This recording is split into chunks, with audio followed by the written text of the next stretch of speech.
વિદ્યાર્થી મિત્રો, નવયુગ શાળાના ડિજિટલ ક્લાસરૂમમાં દરેક બાળ મિત્રોનું હાર્દિક સ્વાગત છે. ક્લાસ 19 માં આગળ વધીએ તો તમે હેડિંગ જોઈ રહ્યા તમને ખબર પડી ગઈ છે કે આજે આપણે વર્તુળ વિશે માહિતી મેળવવાની છે. પરંતુ વર્તુળ વિશે માહિતી મેળવીએ એ પહેલા તમને ખાસ અત્યાર સુધી જે શીખ્યા એનું થોડું ટૂંકમાં રિવિઝન કરી લઈએ. તો અત્યાર સુધી શું શીખ્યા છે? તો કે છેલ્લે આપણે બે બહુકોણની વાત કરી. કયા કયા બહુકોણ? તો કે ત્રણ રેખાખંડોથી બનતો બહુકોણ ત્રિકોણ અને ચાર રેખાખંડથી બનતો બહુકોણ ચતુષ્કોણ. તો ચતુષ્કોણ અને ત્રિકોણ વિશે વાત કરતા હતા. પછી હવે આપણે વાત કરવાની છે આજે વર્તુળ વિશે. વર્તુળ વિશે માહિતી મેળવવાની છે. તો વર્તુળ વિશે હું વર્તુળ એવું બોલું કે તમારા મગજમાં અમુક ઉદાહરણો તમારા ધ્યાનમાં આવ્યા છે. જેમ કે એક પહેલું ઉદાહરણ હમણાં જ ગયું, તમારે 15મી ઓગસ્ટ હમણાં ગઈ તો ત્યારે તમે ટીવી ઉપર જોયો હશે ધ્વજ, અથવા તો બીજે હમણાં જો કોરોના મહામારીમાં મોટા ભાગે આ વખતે તમે ટીવી ઉપર જ તે ધ્વજ જોવા મળ્યો હશે, બરાબર? આપણો રાષ્ટ્રધ્વજ. તો એ ભારતનો રાષ્ટ્રધ્વજ તમે જોયો હશે. તેમાં વચ્ચે એક ચક્ર, અશોક ચક્ર છે. એ અશોક ચક્ર કેવા આકારે છે? તો કે એને ગોળાકાર કહી શકો અથવા તો વર્તુળાકાર છે. આકાર કેવો છે? તો કે વર્તુળ છે. એવી જ રીતે ગાડીના પૈડા, 4 વ્હીલર, 2 વ્હીલર, પછી બળદગાડી હોય, બરોબર? એ બધાના જે પૈડા છે એ વર્તુળાકારે હોય છે. આપણે તમને ખ્યાલ આવી ગયો વર્તુળ કોને કહેવાય. હવે વર્તુળની વ્યાખ્યા આપણે લખવી હોય તો કઈ રીતે લખી શકાય? તો કે વર્તુળ એટલે કોઈ ચોક્કસ બિંદુથી, જો વ્યાખ્યા અહીંયા લખેલી છે કે ભાઈ કોઈ ચોક્કસ બિંદુથી સરખા અંતરે ફરતા બિંદુઓનો માર્ગ એટલે વર્તુળ. શું કીધું? કે કોઈ ચોક્કસ બિંદુથી, કે ભાઈ એક બિંદુ નક્કી હોય એ બિંદુથી સરખા અંતરે ફરતા બિંદુઓનો માર્ગ એટલે વર્તુળ. દાખલા તરીકે ચોક્કસ બિંદુ એટલે શું ભાઈ? વર્તુળ કઈ રીતે તમે દોરવું હોય તો તમે કઈ રીતે દોરી શકો? તો તમારે પરિકરની મદદથી આપણે વર્તુળ દોરતા હોઈએ તો પરિકરની મદદથી કઈ રીતે દોરીએ? ભાઈ એક પોઈન્ટ ફિક્સ હોય. જો આ આપણો પરિકરનો અણધાર ભાગ તમે ધારી લો, આ જે મારી વચ્ચેની આંગળી છે એ આંગળીને તમે પેન્સિલ વાળો ભાગ ધારી લો. જો તમે અહીંયા દાખલા તરીકે એક જગ્યાએ પરિકરનો આ જે અણધાર ભાગ છે એને ફિક્સ કરશો, જે ફિક્સ કરો છે એને શું એક ચોક્કસ બિંદુ, ચોક્કસ બિંદુ એટલે તમે પેન્સિલનો આમ પરિકર ફેરવશો ફરતો જે આખો માર્ગ બનશે એને આપણે શું કહીશું? તો કે વર્તુળ કહીશું. વર્તુળ બાજુમાં દેખાય છે, પરંતુ એ વર્તુળની આકૃતિ તરફ જઈએ એ પહેલા બીજો થોડો ખ્યાલ મેળવીએ. હવે તમને એમ કીધું છે કે તમે વર્તુળાકાર બગીચો દોરવો છે. તો વર્તુળાકાર બગીચો તમારે અથવા તો તમારે વર્તુળાકાર વર્તુળ તમારા ફળિયામાં દોરવું છે. તો કઈ રીતે દોરી શકાય? સો સિમ્પલ. કઈ રીતે દોરી શકાય? જુઓ, આજે મેં બે ચોક લીધા છે અને એમાં જે રીતે મેં દોરી ગોઠવી છે એ રીતે દોરી ગોઠવી દેવાની. શું કીધું? આ રીતે દોરી ગોઠવી દેવાની. હવે તમારે ફળિયામાં વર્તુળ દોરવું હોય, મોટું વર્તુળ દોરવું હોય તો કઈ રીતે દોરી શકાય? એમાંથી જો આજે મેં ચોક લીધા ને એની જગ્યાએ તમારે આવા લાકડું લેવાના, લાકડાના બે ટુકડા લેવાના, મોટા મતલબ જાડા, વ્યવસ્થિત તૂટી ન જાય એ રીતે.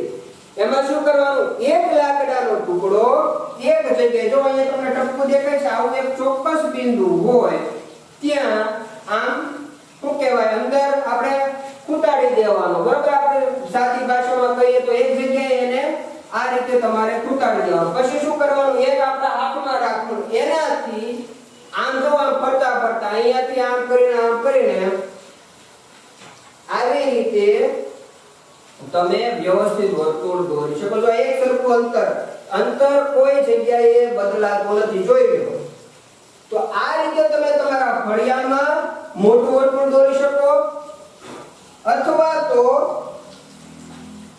તમારે વર્તુળાકાર, તમને એવું કહેવામાં આવે કે ભાઈ વર્તુળાકાર બગીચો તૈયાર કરવાનો છે તમારી વાડીએ અથવા તો ગમે ત્યાં તમારા ગામમાં, તો આ વર્તુળાકાર બગીચો મેં તમને લાકડા વાળું ઉદાહરણ આપ્યું. એ લાકડા વાળું ઉદાહરણ અહીંયા મેં જો પાતળી દોરી લીધી, બરોબર? અહીંયા ચોક હતો, આપણે બોર્ડમાં દોરવાનું તો આપણે ચોક લીધો, બરોબર? જો આ વર્તુળ આપણે સિમ્પલ સીધું જો આવી રીતે દોરતા હોઈએ, બરોબર? હકડમાં મેં વર્તુળ દોર્યું તો આમ કરીને આમ સીધું દોરી નાખીએ, આમ કરીને આમ સીધું દોરી નાખીએ. આ નાના વર્તુળો સીધા દોરી નાખતા હોઈએ પણ ખરેખર અંતર એમાં વચ્ચે એની વ્યાખ્યા સમજતા હોય તો વચ્ચે કેન્દ્ર આવે. કેન્દ્ર દર્શાવવું વર્તુળ ક્યારે પૂરું થાય? જ્યારે એનું કેન્દ્ર અને આ બંને વસ્તુ દર્શાવીએ ત્યારે વર્તુળ પૂરું થાય. વર્તુળની વ્યાખ્યા શું કીધી?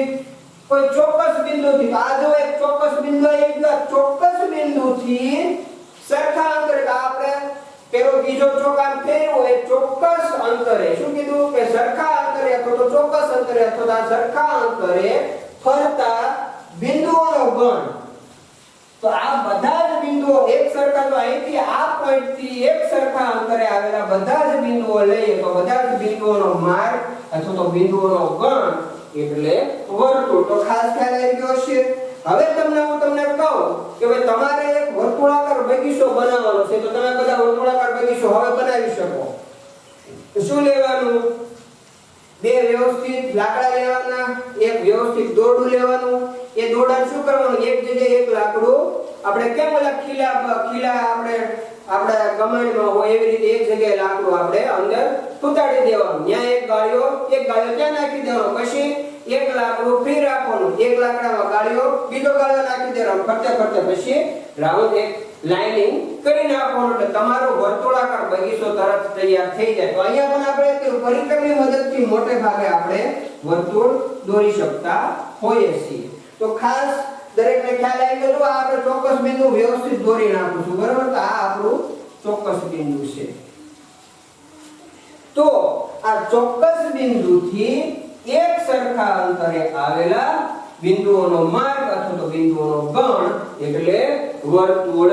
તો ખાસ દરેકને ખ્યાલ આવી ગયો વર્તુળ કોને કહેવાય, વર્તુળ કઈ રીતે દોરી શકાય. તમને જો વર્તુળાકાર, હવે હું તમને કહું કે વર્તુળાકાર બગીચો દોરો તો તમને તરત ખ્યાલ આવી જાય કે વર્તુળાકાર બગીચો કઈ રીતે દોરી શકાય. નહીતર તમને હું એમ કહું કે આવડું મોટું વર્તુળ તમને આવી રીતે મેં સમજાવ્યું ન હોત તો તમને કીધું કે તમે તમારા ફળિયામાં એક વર્તુળ, મોટું વર્તુળ દોરો તો કઈ રીતે દોરત? તો એક સરખું જો એમાં કેવું થાય, પછી અહીંયા જો હું દોરું એ રીતે, પછી આમ દોરો તો અહીંયા જો આ લાંબુ થઈ ગયું, આ ટૂંકું થઈ ગયું, હજી એક દોરું જો તો એક જે ગોળ નો પણ થાય. જો ત્યાં થોડું લાંબા ટૂંકું થાય એવું થાય ને, પણ એક સરખું અંતર શું કીધું? સરખા અંતરે ફરતા. તો એક સરખા અહીંયા જે મધ્ય બિંદુ, આ બિંદુ જે વચ્ચે આવેલું બિંદુ છે ત્યાંથી એક સરખા અંતરે આવેલા બિંદુઓ, આ બિંદુનું અંતર અહીંથી સરખું હોય, આ બિંદુનું અંતર અહીંથી સરખું હોય, આ બિંદુનું અંતર અહીંથી સરખું હોય, એ બધા જ બિંદુઓ વચ્ચે જે પોઈન્ટ છે ચોક્કસ બિંદુથી એનું અંતર સરખું હોય છે. તો આ રીતે વર્તુળ કોને કહેવાય? તો કે કોઈ એક અથવા કોઈ ચોક્કસ બિંદુથી સરખા અંતરે આવેલા બિંદુઓનો માર્ગ એટલે વર્તુળ. હવે અહીંયા વચ્ચે શું કીધું કે ચોક્કસ બિંદુથી, તો આ ચોક્કસ બિંદુથી આપણે વર્તુળ દોર્યું, ચોક્કસ બિંદુથી સરખા અંતરે આવેલા બિંદુઓનો ગણ મેળવ્યો. તો આ જે ચોક્કસ બિંદુ છે એને શું કહેવામાં આવે છે? તો આ ચોક્કસ બિંદુને કેન્દ્ર કહેવામાં આવે છે.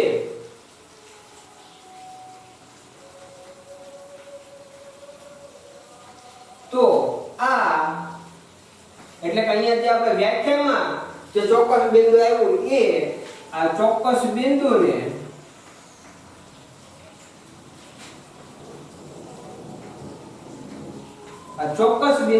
વર્તુળનું કેન્દ્ર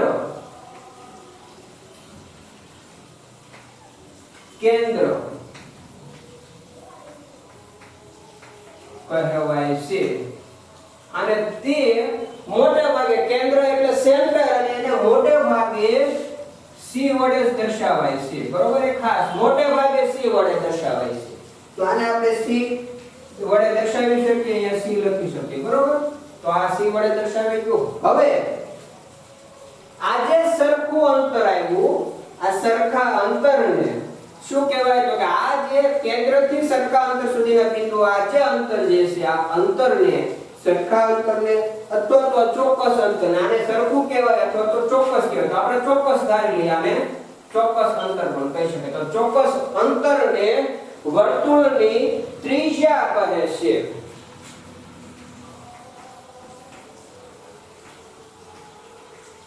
ત્રિજ્યા એટલે શું? તો કે આ ચોક્કસ અંતરને ચોક્કસ બિંદુથી ચોક્કસ અંતરે ફરતા તો ચોક્કસ અંતરને કયું ચોક્કસ અંતર તો કે બિંદુથી આ બિંદુ વચ્ચેનું આ જે અંતર છે બધી બાજુનું એ અંતરને ચોક્કસ અંતરને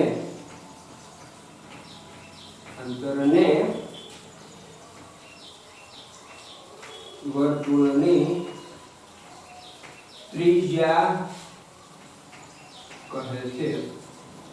હવે તમને એમ થાય કે સાહેબ આ તમે જે પહેલા વર્તુળની વ્યાખ્યા લખાવી વર્તુળની વ્યાખ્યા ઉપર તે સીધું તમને કેન્દ્ર અને ત્રિજ્યા કહી દીધી. તો અહીંયા અમને ત્રિજ્યા ન સમજાણી કે ચોક્કસ અંતરને સીધું અમે એમ થોડું લખી નાખીએ કે એકલી ત્રિજ્યા પૂછવાની તો અમારે શું કરવું ભાઈ પહેલા માત્ર એમ પૂછો ભાઈ વર્તુળની ત્રિજ્યા કોને કહેવાય એમ લખો. તો વર્તુળની ત્રિજ્યા એમ થોડું અમે લખી શકીએ કે ભાઈ આ ચોક્કસ અંતરને વર્તુળની ત્રિજ્યા કહેવાય.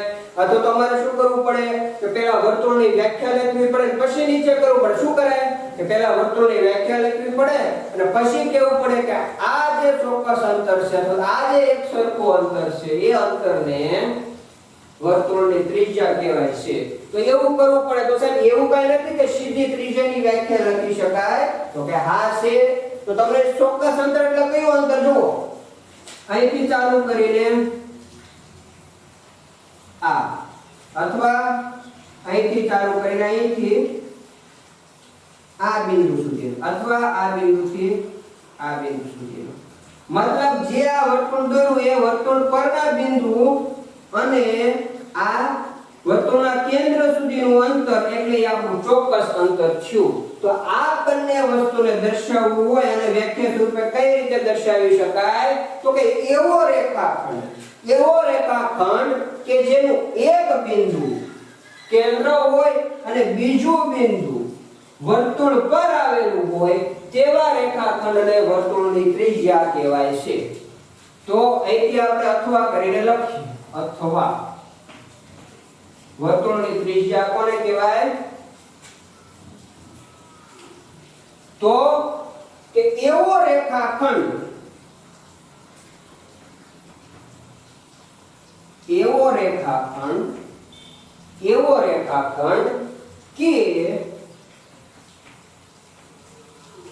કે જેનું એક બિંદુ અથવા તો એક શિરોબિંદુ વર્તુળનું કેન્દ્ર હોય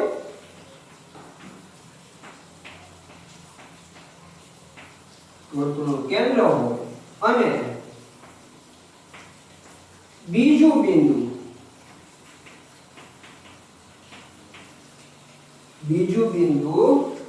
વર્તુળ પરનું બિંદુ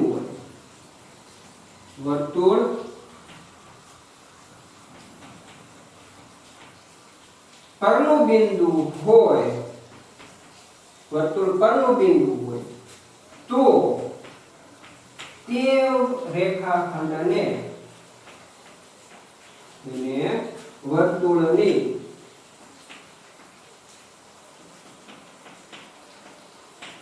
ત્રિજ્યા કહે છે. તો સમજી ગયા તમે કે એવો રેખાખંડ કે જેનું એક બિંદુ વર્તુળનું કેન્દ્ર હોય અને બીજું બિંદુ વર્તુળ પરનું બિંદુ હોય તો તેને વર્તુળની ત્રિજ્યા કહે છે. દાખલા તરીકે તમે અહીંયા નામ આપી દો P Q ના બિંદુને આ નામ આપી દો અને હવે તમારે ત્રિજ્યા દર્શાવવી હોય તો તમે કઈ રીતે દર્શાવી શકો છો તો રેખાખંડ ત્રિજ્યા દર્શાવવી હોય ત્રિજ્યાના નામ તો જુઓ તો રેખાખંડ CE પછી રેખાખંડ CQ અને રેખાખંડ CR.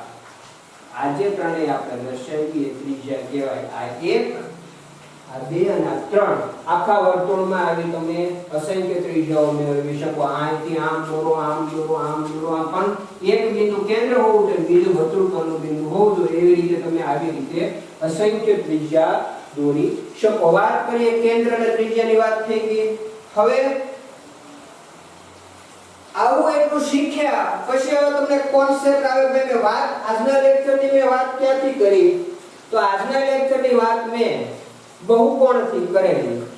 તો બહુકોણ એ સૌથી પહેલા બહુકોણ કહેવાય છે બહુકોણ એક કયું છે તો કે બંધ વક્ર હોય એ બહુકોણ બંધ વક્રને આપણે અને રેખાખંડથી પાછું શું કહેવાય રેખાખંડથી જોડાયેલો હોય રેખાખંડથી બનતો બંધ વક્ર હોય એને આપણે બહુકોણ કહીએ છીએ એટલે બહુકોણ જે છે એક પ્રકારનો બંધ વક્ર છે પણ એ રેખાખંડથી જોડાયેલો છે તો હવે વર્તુળની વાત કરી હોય બરોબર એટલી આપણે વ્યાખ્યા સ્પષ્ટ કરી એટલું સ્પષ્ટ કર્યું પછી તો વર્તુળ તમને જ્યારે મેં વક્ર શીખવાડ્યું ત્યારે મેં તમને કીધેલું વર્તુળ એ વક્ર છે કે નહીં તો તમે કહેશો કે હા વર્તુળ એ વક્ર છે વક્ર કોને કહેવાય તો કે વક્ર એને કહેવાય કે જે એક બિંદુએથી ચાલુ કરીને બીજા બિંદુ સુધી જાય ત્યાં સુધીમાં તમારે પેન પેન્સિલ કે પેન જેનાથી તમે કોઈ પણ વસ્તુ આકૃતિ દોરતા હો એ આકૃતિ પૂર્ણ થાય ગમે તે આકૃતિ દોરો પેન ઉંચક્યા સિવાય તમે એ આકૃતિ દોરી શકો શું કીધું પેન ઉંચક્યા સિવાય તમે આકૃતિ દોરી શકો તો એને તમે વક્ર કહી શકો તો આપણે વર્તુળ દોરવું હોય તો હું વર્તુળ દોરું અહીંથી આમ તો આજે મેં દોર્યું એમાં મારે ત્યાં પેન ઉંચકવી પડી તો તમે કહેશો કે નહીં પેન ઉંચકવી પડતી નથી હવે કેન્દ્ર એવો એક વસ્તુ સમજી લેજો કેન્દ્ર દર્શાવવા માટે તમારે પેન ઉંચકવી પડે પણ એ ખાસ ધ્યાન રાખજો કેન્દ્ર એ વર્તુળનો એક ભાગ છે વર્તુળ એટલે આજે આખી કિનારી આપણે દોરીએ છીએ એ જો આ આખી કિનારી આપણે દોરીએ એને જ આપણે વર્તુળ કહીએ છીએ બરાબર એ આકારને જ આપણે વર્તુળ કહીએ છીએ આ આકાર આપણે દોર્યો એમાં તમારે ક્યાંય પેન ઉંચકવી પડતી નથી તેથી આને વક્ર કહી શકાય એમાં પણ જુઓ તો ખાસ શરૂઆતનું બિંદુ અને અંતિમ બિંદુ બંને એક સાથે આવે છે તેથી વર્તુળ જે છે કેવું છે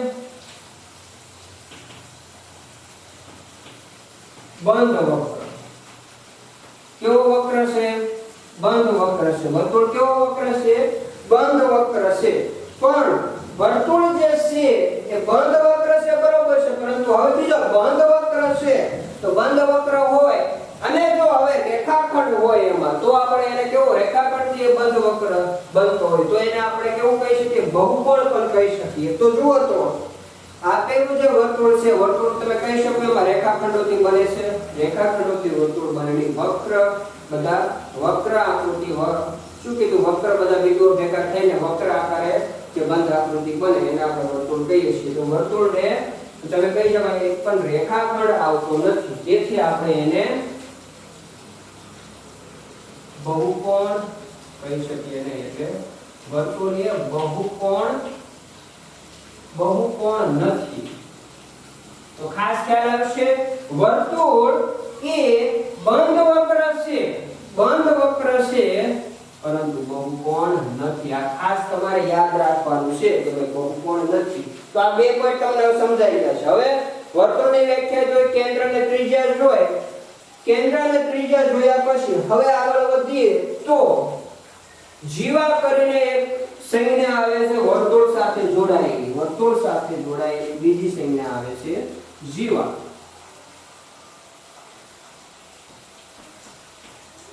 તો જીવા એટલે શું તો કે એવો રેખાખંડ શું કીધું એવો રેખાખંડ કે જેના બંને બિંદુઓ વર્તુળ પરના બિંદુઓ હોય શું કીધું કે એવો રેખાખંડ કે જેના બે બિંદુઓ અથવા તો એવો રેખાખંડ બે એવા કોઈ પણ બીજી રીતે આ કેવું કહી શકીએ કઈ રીતે કે વર્તુળ પરના બિંદુઓને જોડતો એવો રેખાખંડ એવા બે બિંદુઓને જોડતો હોય કે જેના બંને બિંદુઓ અથવા તો અંત્ય બિંદુઓ રેખાખંડના શિરોબિંદુઓ વર્તુળ પરના હોય તો વર્તુળ પરના હોય એનો મતલબ છે દાખલા તરીકે મારે એક દોરવું હોય તો એક રેખાખંડ એવો હું દોરી શકું કે જેના બિંદુઓ જે છે તો શિરોબિંદુઓ વર્તુળ પરના બિંદુઓ હોય તો વર્તુળ પરના બિંદુઓ તો દાખલા તરીકે હું એક બિંદુ અહીંયા લઉં જો એક બિંદુ અહીંયા લઉં અને એક બિંદુ અહીંયા કઈ લઉં અહીંયા આ બંને વર્તુળ પરના બિંદુઓ થાય તો અહીંથી હું આકૃતિ દોરું રેખાખંડ તો અહીંયા સુધી આવી તો આ જે રેખાખંડ મેં દોર્યો આ A અને B આને તમે જીવા કહેશો શું કહેશો જીવા કહેવાય શું કહેવાય કે વર્તુળ પરના કોઈ પણ બે બિંદુઓને જોડતો વર્તુળ પરના કોઈ પણ બે બિંદુઓને જોડતો રેખાખંડ જો તો જીવા એટલે શું વર્તુળ પરના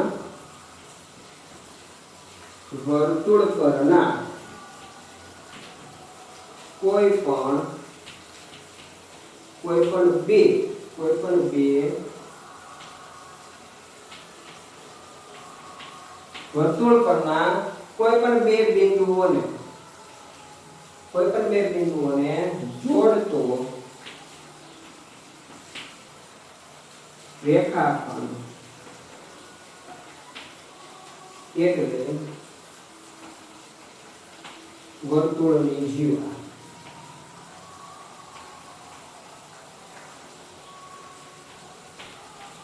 તો ખાસ ખ્યાલ આવશે કે ભાઈ વર્તુળ પરના કોઈ પણ બે બિંદુઓને જોડતો રેખાખંડ. વર્તુળ પરનો કોઈ પણ બે બિંદુ ધારી લો. હજી તમને એમ થાય છે હજી મારે એક બિંદુ ધારો, બે બિંદુ હજી ધારવા છે. એક બિંદુ અહીંયા ધારી લો, એને નામ આપી દો n, આને નામ n આપી દો. એની એક્ઝેક્ટ સામે અહીંયા બીજું બિંદુ ધારી લો અને એને જોડીએ.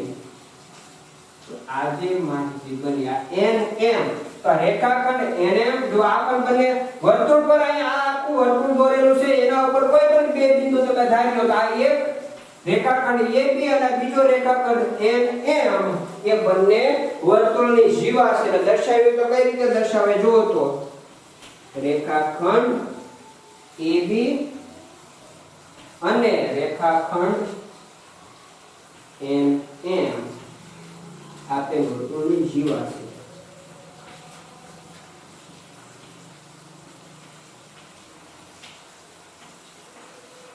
તો ખાસ ખ્યાલ આવ્યો દરેક બાળ મિત્રોને ભાઈ જીવા કઈ રીતે બને છે, ત્રિજ્યા કઈ રીતે. ત્રિજ્યા એટલે શું તો કે ભાઈ કેન્દ્ર અને વર્તુળ પરના કોઈ બિંદુને જોડતો રેખાખંડ એટલે ત્રિજ્યા. જીવા એટલે શું તો કે વર્તુળ પરના કોઈ પણ બે બિંદુને, આ કેન્દ્ર નથી આવતું, શું આવે છે તો કે વર્તુળ પરના કોઈ પણ બે બિંદુઓને જોડતો રેખાખંડ. હજી જો હજી એક તમારે હજી એક જીવા લખવી હોય તો જો એક નાની એવી જીવા બોલી અહીંથી આમ લઈએ તો આ જે છે એને નામ આપી દઉં આ આવી ગયો S નામ આપી દો અને W નામ આપી દો. તો આ પણ એક જો આ વર્તુળ પરના બે બિંદુઓને જોડતો રેખાખંડ મળ્યો તો એને પણ તમે હજી જો રેખાખંડ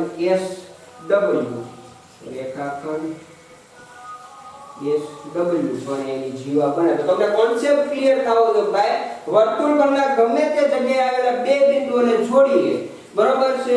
પણ પછી હાવ અહીંયા પાસે નહીં લઈ લેવાનો, અહીંયા અને અહીંયા લઈ લો, બરોબર. તો આ કાઈ આ વર્તુળ પરનું થાય, વર્તુળનો થાય, બરોબર. કઈ વચ્ચે રેખાખંડ તો બનવો પડે. તો આ રીતે તમે રેખાખંડ બનતા હોય, બરોબર છે, તો એ રેખાખંડને જીવા કહેવાય. વર્તુળ પરના કોઈ પણ બે બિંદુઓને જોડતો રેખાખંડ એટલે વર્તુળની જીવા. હવે વાત કરીએ, આગળ જઈએ તો વ્યાસ. તો વ્યાસ કોને કહેવાય એના વિશે પણ આપણે માહિતી મેળવી લઈએ. વ્યાસ એટલે શું તો કેન્દ્રમાંથી પસાર થતો, ખાસ ધ્યાન રાખજો, કેન્દ્રમાંથી પસાર થતો, કેન્દ્ર અહીંયા છે, કેન્દ્રમાંથી પસાર થતો અને વર્તુળ પરના બે બિંદુઓથી, વર્તુળ પરના કોઈ પણ બે બિંદુઓથી બનતો રેખાખંડ એટલે વ્યાસ. તો ખાસ ખ્યાલ કેન્દ્રમાંથી પસાર થતો અને વર્તુળના કોઈ પણ બે બિંદુઓને જોડતો, વર્તુળના કોઈ પણ બે બિંદુઓને જોડતો રેખાખંડ. તો જો તો દોરું, આ કેન્દ્ર છે, કેન્દ્રમાંથી આપણે પસાર કરવાનું છે. એક બિંદુ અહીંયા ધારી લઈએ અને એક બિંદુ આ બાજુ ધારી લઈએ, બરોબર. અહીંથી આપણે પસાર કરીએ તો આ જે વસ્તુ જો કેન્દ્રમાંથી પસાર થયો, આ બિંદુ, બરોબર. અહીંયા નામ આપીએ y અને આને નામ આપીએ z. તો આ રેખાખંડ YZ જે બન્યો એને આપણે વ્યાસ કહીશું. શું કહીશું? વ્યાસ. આ જે છે વ્યાસ. આ 1 2 3 જીવા છે, આ 3 ત્રિજ્યા છે. તો ખાસ દરેક બાળ મિત્રને યાદ રહેશે વ્યાસ કોને કહેવાય તો કે કેન્દ્રમાંથી, વર્તુળના કેન્દ્રમાંથી પસાર થતો અને વર્તુળ પરના કોઈ પણ બે બિંદુઓને જોડતો રેખાખંડ એટલે વર્તુળનો વ્યાસ. વર્તુળના કેન્દ્રમાંથી પસાર થતો, વર્તુળના કેન્દ્રમાંથી પસાર થતો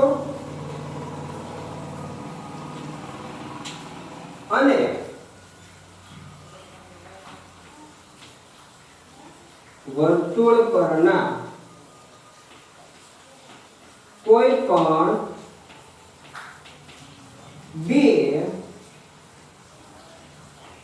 પણ બે બિંદુઓને જોડતો રેખાખંડ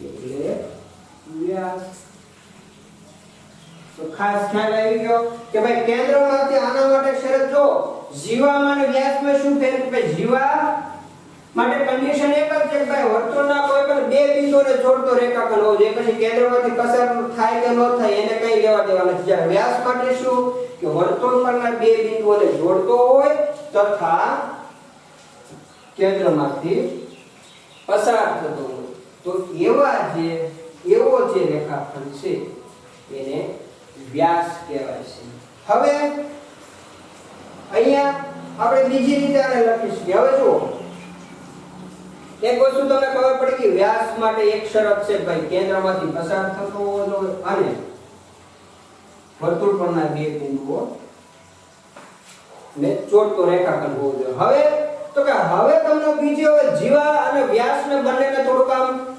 સાથે ભેગું કરીએ તો જુઓ તો આ જે જીવા અહીંયા છે બરોબર એના બદલે આ y અને z બે બિંદુઓને જોડતો જે રેખાખંડ હોય બરોબર અહીંયા y એક તમને yz વ્યાસ મળી ગયો બરોબર પરંતુ હવે હું તમને એમ કહું કે બિંદુ y અને બિંદુ z ને જોડતો રેખાખંડ છે એ જોડતા રેખાખંડને તમે જીવા કહી શકો આ રેખાખંડને તમે જીવા કહી શકો તો તમે કહેશો કે હા કેમ જીવા કહેવાય તો કે ભાઈ જીવાની વ્યાખ્યા શું છે તો કે વર્તુળ પરના કોઈ પણ બે બિંદુઓને જોડવાથી બનતો રેખાખંડ વર્તુળ પરના આ બે બિંદુઓને જોડવાથી રેખાખંડ બન્યો એને આપણે જીવા કીધી આ બે બિંદુઓને જોડવાથી બન્યો રેખાખંડ એને આપણે જીવા કીધી આ બે બિંદુઓથી જે બન્યું એને જીવા કીધું તો પછી આ બે બિંદુઓમાં શું પ્રોબ્લેમ છે તો આ બે બિંદુઓથી જે રેખાખંડ બને એને પણ જીવા કહેવાય બરાબર એ કેન્દ્રમાંથી પસાર થાય છે પેલી બધી કેન્દ્રમાંથી પસાર નહોતી થતી તો એને વ્યાસને હવે જીવાના સ્વરૂપમાં વ્યાખ્યા તમારે લખવી હોય તો આને બીજી રીતે લખી શકાય કે વર્તુળના કેન્દ્ર સ્પષ્ટ કે વર્તુળના કેન્દ્રમાંથી પસાર થતી જીવાને શું કીધું વર્તુળના કેન્દ્રમાંથી વ્યાસ બનવા માટે કન્ડિશન બે બિંદુઓ વર્તુળ પરના બે બિંદુઓથી વર્તુળ પરના બે બિંદુઓના જોડાણથી બનતો રેખાખંડ હોવો જોઈએ અને બીજો કે એ રેખાખંડ કેન્દ્રમાંથી પસાર થતો હોય આ બે શરત જ્યારે જીવા માટે એક જ શરત છે ભાઈ બે બિંદુઓ વર્તુળ પરના બે બિંદુઓના જોડાણથી જે રેખાખંડ બને તો હવે જીવા જે છે બે બિંદુઓ વાળી બરોબર આ રેખાખંડ છે એને તમે કેન્દ્રમાંથી પસાર કરી દો તો જે જીવા કેન્દ્રમાંથી પસાર થતી હશે એને જ તમે વ્યાસ કહી શકશો તેથી આપણે કહી શકીએ કે એ અથવા કરીને બીજી વ્યાખ્યા છે બરોબર વ્યાસની કે વર્તુળના અથવા બરોબર તો વર્તુળના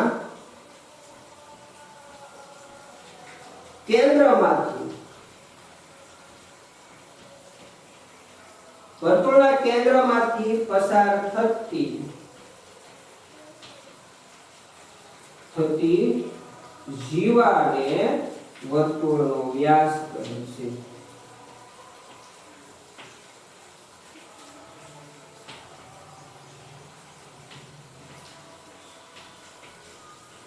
વર્તુળના કેન્દ્રમાંથી પસાર થતી જીવાને વર્તુળનો વ્યાસ કહે છે વ્યાસ આપણે આકૃતિમાં કયો છે તો કે રેખાખંડ YZ તો દર્શાવી દો રેખાખંડ YZ તો આ જે છે રેખાખંડ YZ એ આપણો વ્યાસ છે ખાસ દરેક સંજ્ઞાની વ્યાખ્યા વ્યવસ્થિત જોઈ લો વર્તુળ એટલે શું વર્તુળનું કેન્દ્ર વર્તુળની ત્રિજ્યા વર્તુળની જીવા વર્તુળનો વ્યાસ વગેરે વિશે જે પણ તમને માહિતી લખાવી છે એના વિશે વ્યવસ્થિત જોઈ લેવું કઈ રીતે આપણે વ્યાખ્યા વર્તુળને સુસંગત આપણે કઈ રીતે વ્યાખ્યા બનાવી એ તમારે ખાસ જોવું ત્રિજ્યાની આપણે બે રીતે વ્યાખ્યા લખી વ્યાસની આપણે બે રીતે વ્યાખ્યા લખી તો વ્યાસ અને જીવામાં શું ફેર છે કે વ્યાસ અને જીવામાં એક જ માત્ર ફેર છે કે વ્યાસ ફરજિયાત કેન્દ્રમાંથી પસાર થતો રેખાખંડ છે. મતલબ વ્યાસ જે છે એ તો રેખાખંડનો વ્યાસ ક્યારે કહી શકાય, જો એ કેન્દ્રમાંથી પસાર થાય તો જ તે, પરંતુ જીવામાં એવું નથી. બરોબર? તો એક ખાસ વ્યાખ્યા તમારે જોવાની રહેશે કે ભાઈ જીવા એટલે વર્તુળના કોઈ પણ બે બિંદુઓને જોડતો રેખાખંડ એટલે વર્તુળની જીવા. જ્યારે વર્તુળના કેન્દ્રમાંથી પસાર થતો હોય અને વર્તુળના કોઈ પણ બે બિંદુઓને જોડતો રેખાખંડ હોય એને વ્યાસ કહેવાય છે. તો વ્યાસ અને જીવામાં જે ફેર પડતો હોય તે એ છે કે વ્યાસને ફરજિયાત કેન્દ્રમાંથી પસાર કરવો પડે, જ્યારે જીવાને ફરજિયાત કેન્દ્રમાંથી પસાર થાય એવું જરૂરી નથી. ત્રિજ્યાની તમને ખાસ ખ્યાલ આવી ગયો છે ભાઈ, કેન્દ્ર આ નજીકમાં એવું લાગે તો દર્શાવ્યું C, આ કેન્દ્ર C. તો એક જે રેખાખંડનું એક બિંદુ કેન્દ્ર હોય અને બીજું બિંદુ વર્તુળ પરનું બિંદુ હોય તો એવા રેખાખંડને વર્તુળની ત્રિજ્યા કહેવાય છે. તો ખાસ કોન્સેપ્ટ વ્યવસ્થિત મેં તમને જે રીતે વર્તુળમાં આવતી આ જે બધી સંજ્ઞાઓ જે રીતે મેં તમને શીખવાડી છે એ રીતે ખાસ વ્યવસ્થિત રીતે યાદ રાખજો, જેથી કરીને આમાં ભૂમિતિમાં કેવું હોય છે જે તમે થિયરી શીખો ને, થિયરી આધારિત ખરા ખોટા છે, ખાલી જગ્યા છે, અથવા તો એની રીતે કાચી આકૃતિ દોરવાની કે એકની એક વસ્તુ તમે 2 થી 3 રીતે ભૂમિતિમાં એવું છે તમને એક વ્યાખ્યા વર્તુળની જીવા આવડતી હોય, બરોબર? તો વર્તુળની જીવા તમારે 10 મિત્રો હોય તો 10 મિત્રો વર્તુળની જીવા અલગ અલગ રીતે દોરી શકે. હવે એનું તમને એક સિમ્પલ ઉદાહરણ આપું. દાખલા તરીકે જુઓ, આ વર્તુળની જીવા અહીંયા બધી જો આ બે સીધી દોરી. હવે હું એક વર્તુળની જીવા માત્ર જાણ ખાતર જો અહીંથી ચાલો આ પોઈન્ટ ને આ પોઈન્ટને જોડવો હોય જોડીએ તો તમારો બીજો મિત્ર વર્તુળની જીવા દોરે ને આમ દોરશે. તો આને વર્તુળની જો આ બે વર્તુળ પરના બિંદુઓને જ તે જોડે છે. તો આ રેખાખંડ PB એ વર્તુળની જીવા જ કહેવાય છે. આવી રીતે કોઈ અલગ રીતે અસંખ્ય જીવાઓ દોરી શકાય, બરોબર? તો એને લીધે તમે પણ ખોટા ના હોય, તમારો મિત્ર પણ ખોટો ન હોય, તો એના માટે ખાસ કોન્સેપ્ટ સમજવો જરૂરી છે કે જીવા એટલે શું કે ભાઈ વર્તુળ પરના કોઈ પણ બે બિંદુઓ હોય એને જોડતો રેખાખંડ બનવો જોઈએ. વાત ત્યાં પૂરી થઈ ગઈ. બીજે આપણે કોઈ માથાકૂટ કરે ગમે તે ભાઈબંધ તમારો આમ દોરે કે આમ જીવા દોરે, ગમે તે આખા વર્તુળમાં ગમે તે જીવા દોરે, બે બિંદુઓથી વર્તુળ પરના બે બિંદુઓથી રેખાખંડ બનવો જોઈએ. પછી અહીંયા વચ્ચે આમ રેખાખંડ દોરી નાખે આમ, તો આ તે જીવા કહેવાય નહીં. વર્તુળની અંદર જ છે પણ એના વર્તુળની જીવા કહેવાય નહીં. તો આ ખાસ આપણે જોવાનું કે ભાઈ કઈ રીતે દોરાય છે. એવી રીતે વ્યાસ, તો વ્યાસ કેન્દ્રમાંથી રેખાખંડ પસાર થવો જોઈએ અને વર્તુળ પરના બે બિંદુઓથી રેખાખંડ બનવો જોઈએ. એવી જ રીતે ત્રિજ્યા એટલે વર્તુળનું કેન્દ્ર એક બિંદુ હોય અને વર્તુળ પરનું બીજું બિંદુ એનું વર્તુળ પરનું બિંદુ હોય તો એને આપણે જે રેખાખંડ બને એને આપણે વર્તુળની ત્રિજ્યા કહીએ છીએ. તો ખાસ દરેકને સમજાઈ ગયું છે વર્તુળનું કેન્દ્ર, વર્તુળની ત્રિજ્યા, વર્તુળની જીવા અને વર્તુળનો વ્યાસ. તો હવે આ શીખ્યા પછી હવે જો કોન્સેપ્ટ ક્લિયર વ્યવસ્થિત કરવાનો રહેશે. કોન્સેપ્ટ ક્લિયર થાય વ્યવસ્થિત આજનો વિડિયો જોયા પછી તમારે 3 પ્રશ્નો હું તમને હોમવર્કમાં આપું છું. એ 3 પ્રશ્નો વિશે તમારે વિચારવાનું છે. કયા 3 પ્રશ્નો છે હું બોર્ડમાં તમને લખી આપું છું, એના વિશે તમારે વિચારવાનું છે. જો આવતા લેક્ચરમાં હું એ પ્રશ્નો સોલ્વ કરાવવાનો જ છું, તેમ છતાં હું એવું ઈચ્છીશ કે દરેક મિત્રને આવડે, બરોબર? દરેક બાળ મિત્રને એ પ્રશ્નો આવડે. તો સૌથી પહેલો પ્રશ્ન છે કે શું વ્યાસ એ ત્રિજ્યાથી બમણો હોય છે? શું વર્તુળનો વ્યાસ? હોમવર્કનો પહેલો પ્રશ્ન. માત્ર હા અથવા ના માં જવાબ તમારા કોમેન્ટ સેક્શનમાં લખવાનો છે.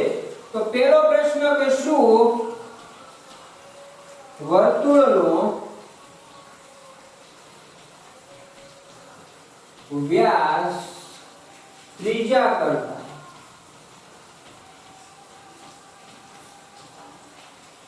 બે ગણો હોય છે?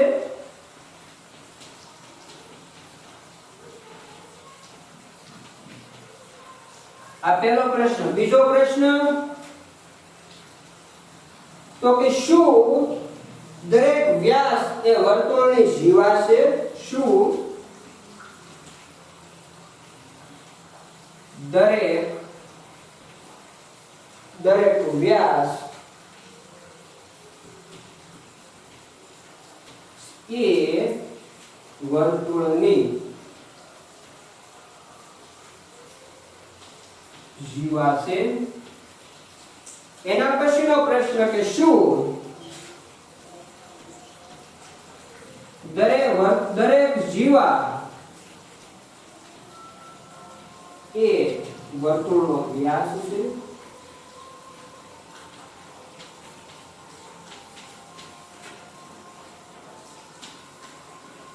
આ ત્રણ પ્રશ્નોના જવાબ તમારે લખી આ ત્રણેય પ્રશ્નો તમારે લખવાના છે. ત્રણેય પ્રશ્નોના જવાબ હા અથવા ના માં આ વિડિયો જોવો એટલે વિડિયોની નીચે કોમેન્ટ બોક્સમાં 1 2 3 એકની સામે હા અથવા ના તમારો જવાબ હા હોય તો હા, ના હોય તો ના.